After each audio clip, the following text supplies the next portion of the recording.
Kidney failure మూత్రపిండాల వైఫల్యం అయింది అంటే చాలామంది ఇంకా అక్కడితో హోప్ లేదు.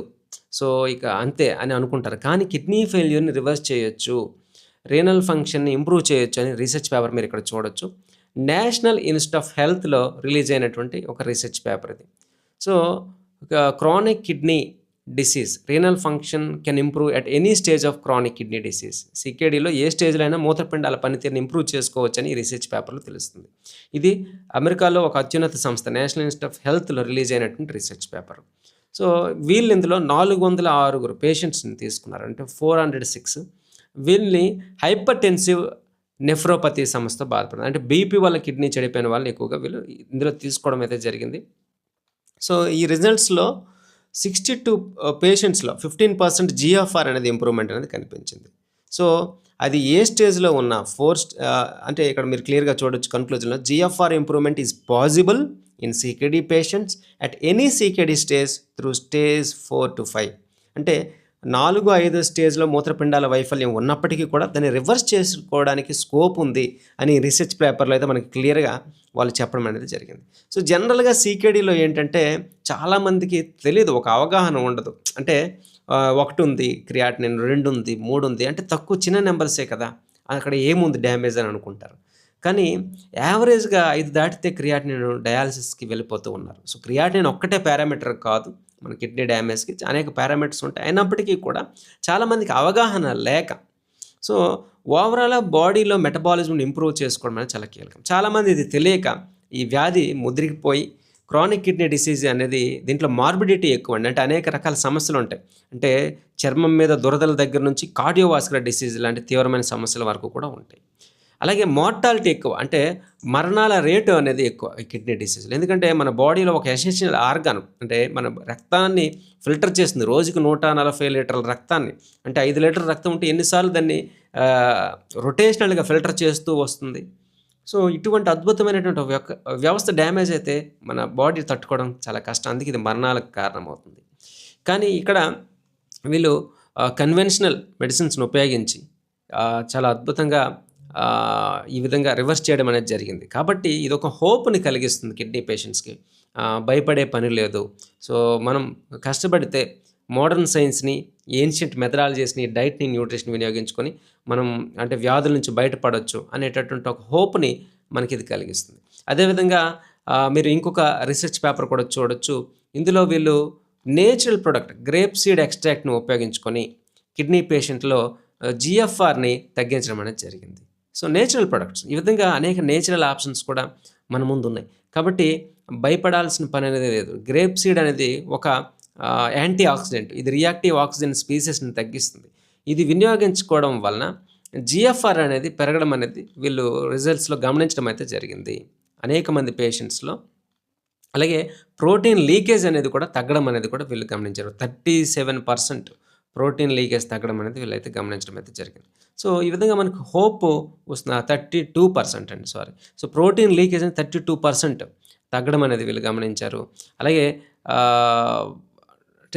ప్లాస్మాలో క్రియాటినిన్, అదేవిధంగా ఓవరాల్‌గా మనకి జీఎఫ్ఆర్ ఇంప్రూవ్ అవ్వడం అనేది కూడా వాళ్ళు గమనించారు. మీరు ఇక్కడ ఇమేజ్ కూడా చూస్తే కనుక ఇక్కడ చూడండి, జీఎఫ్ఆర్ మనకి అంటే ఈ గ్రేప్ సీడ్ ఎక్స్ట్రాక్ట్ వాడడానికి ముందు బ్లాక్ కలర్లో ఉన్న వాళ్ళు గ్రేప్ సీడ్ ఎక్స్ట్రాక్ట్ వాడిన వాళ్ళు, ఇది వాడని వాళ్ళు 6 మంత్స్ తర్వాత వాళ్ళ జీఎఫ్ఆర్ అనేది చాలా మెరుగుదల అనేది మనకు కనిపించడం మనం ఇక్కడ చూడొచ్చు ఈ ఇమేజ్లో క్లియర్గా.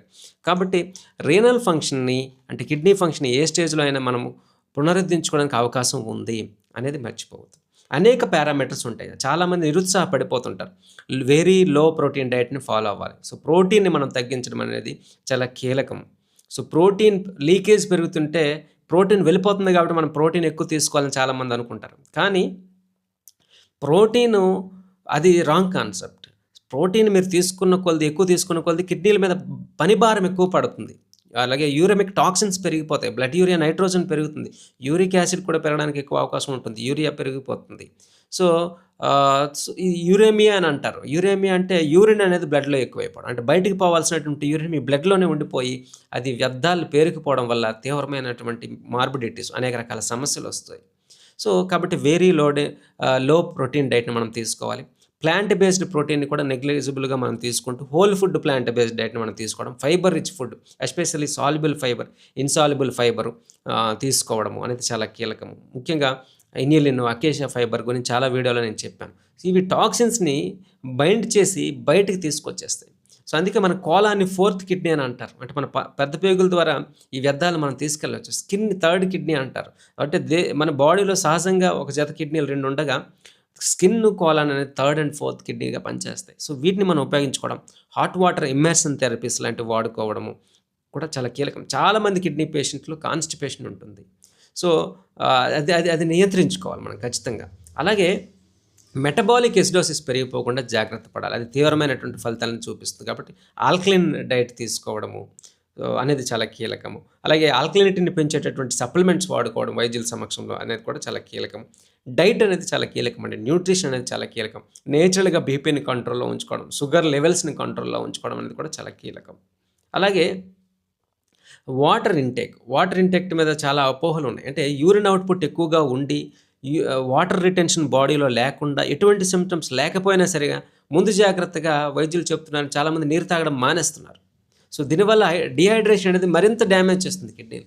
కాబట్టి వాటర్‌ని ఎలా మేనేజ్ చేయాలనేది కూడా ఒక సైంటిఫిక్ బేస్‌గా మనం మేనేజ్ చేసుకోగలిగితే గనక ఖచ్చితంగా మనం డీహైడ్రేట్ అవ్వకుండా కిడ్నీని హ్యాపీగా ఉంచగలుగుతాము. సో, అనేక మైక్రో న్యూట్రియంట్స్, మెగ్నీషియం మనకు చాలా అవసరం, జింక్ అవసరం.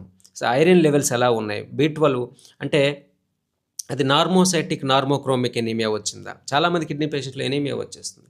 సో, ఇది మ్యాక్రోసైటిక్ ఎనీమియా వచ్చిందా అనేది మనం ఫైండ్ అవుట్ చేయాలి. దాని ఆధారంగా మనం ఇంటర్వెన్షన్స్ తీసుకోవడం అనేది చాలా కీలకం. ఎందుకంటే B12 డెఫిషియన్సీ వల్ల కూడా మనకి ఐరన్ సరిగ్గా రాదు. B9 డెఫిషియన్సీ వల్ల కూడా మనకి ఐరన్ సరిగ్గా క్రియేట్ అవ్వదు.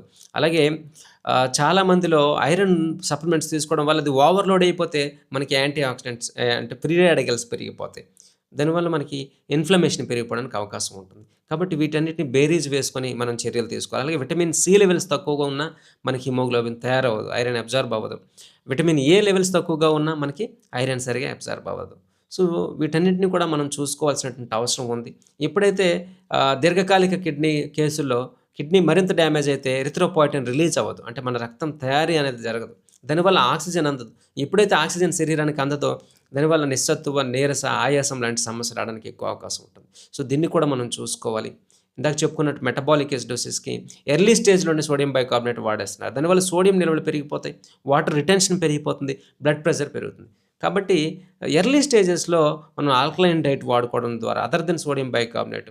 సో, మన లేటర్ స్టేజ్‌లో అయితే సోడియం బైకార్బోనేట్ అనేది మనకు కీలకం. సో, వైద్యులు మనకు సూచిస్తారు. సో, ఇది కూడా మనం దృష్టిలో పెట్టుకోవాలి. అలాగే కాల్షియంని, ఫాస్ఫరస్‌ని సమస్థితిలో ఉందా లేదా బాడీలో అని చూసుకోవాలి. సో, ఎందుకంటే రక్తనాళాలు గోడలు దెబ్బతింటాయి. దానివల్ల హార్ట్ ప్రాబ్లమ్స్ వచ్చేదానికి అవకాశం ఉంటుంది. కాబట్టి అప్పటికప్పుడు దాన్ని తనిఖీ చేసుకోవాలి.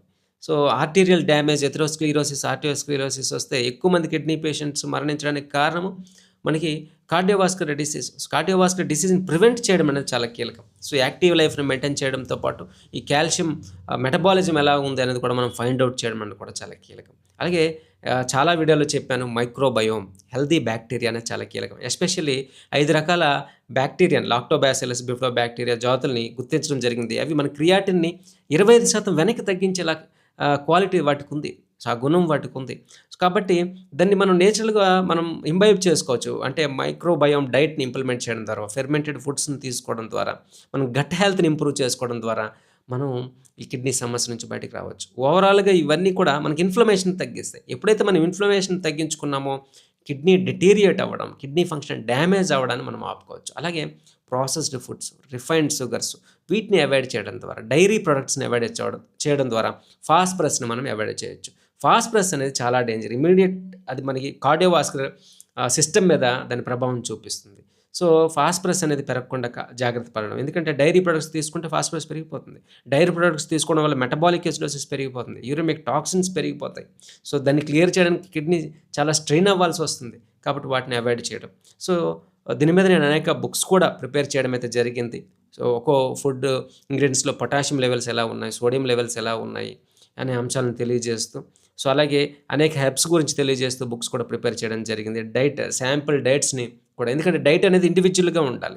సో ప్రతి పర్సన్ కిడ్నీ సమస్యలు చాలా డిఫరెంట్‌గా డైవర్సిఫైడ్‌గా ఉంటాయి. సో డైట్ కూడా మనకి చాలా పర్సనలైజ్డ్ డైట్ అనేది అవసరం. కానీ ఓవరాల్‌గా కొంత గైడెన్స్ మీకు వస్తదనే ఉద్దేశంతో అవి కూడా నేను గోమాత nutrition and health education Telegram ఛానెల్‌లో నేను అప్‌లోడ్ చేశాను. ఫ్రీగా దాన్ని డౌన్‌లోడ్ చేసుకోవచ్చు. వాటిని మీరు వినియోగించుకోవచ్చు. మరి మన ముందున్నటువంటి పరిష్కారం ఏంటి?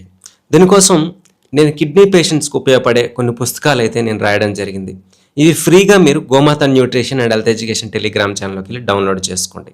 ఇందులో ప్రతి ఫుడ్ ఐటెంలో ఉండేటటువంటిది సోడియం, పొటాషియం, ఫాస్ఫరస్ లెవెల్స్‌కి సంబంధించి పూర్తి ఇన్ఫర్మేషన్ నేను ఇవ్వడం అనేది జరిగింది పిక్చర్స్‌తో పాటు. తద్వారా మీరు తీసుకునేటువంటి ఆహారంలో మీకు చాలా బెనిఫిట్స్ అయితే ఉంటాయి. సో ఒకే వీడియోలో అంత సమాచారం చెప్పడం కూడా కష్టం. నేను చాలా వీడియోలో యాప్స్ గురించి కూడా చెప్పాను. సో మీరు తీసుకునేటటువంటి ఫుడ్ అనేది ఆ యాప్స్‌లో మీరు ఎంటర్ చేయగలిగితే కనుక ఆ రోజులో ఎంత ఫాస్ఫరస్ మీరు తీసుకున్నారు అనేది మీకు గైడ్లైన్స్ మీకు లభిస్తాయి. ఒక అంచనా ఉంటుంది. సో ఫర్ సపోజ్ మీరు క్రోనోమీటర్ లాంటి యాప్స్ని వినియోగించుకోవడం ద్వారా కూడా మీరు మానిటర్ చేసుకోవచ్చు. అంతేకాకుండా న్యూట్రిషనల్ మెథడాలజీస్, చాలా నేచురల్ ఫాస్ఫేట్ బైండర్స్ ఉన్నాయి. యూరిమిక్ టాక్సిన్స్ని బయటికి పంపించేటటువంటి మెథడాలజీస్ ఉన్నాయి. సో వాటిని గురించి కూడా నేను వీడియోలో చెప్పాను. ఒకసారి యూట్యూబ్ ఛానల్లోకి వెళ్ళి మన ఫేస్బుక్లో కానీ పాత వీడియోలను చూసే ప్రయత్నం అయితే చేయండి. ఒకే వీడియోలో అన్నీ చెప్పడం కూడా సాధ్యం కాదు. కాబట్టి ఒకసారి వెళ్ళి చూడండి, నోట్స్లో రాసుకొని దాన్ని ఇంప్లిమెంట్ చేసేటటువంటి ప్రయత్నం అయితే మీరు చేసుకోండి.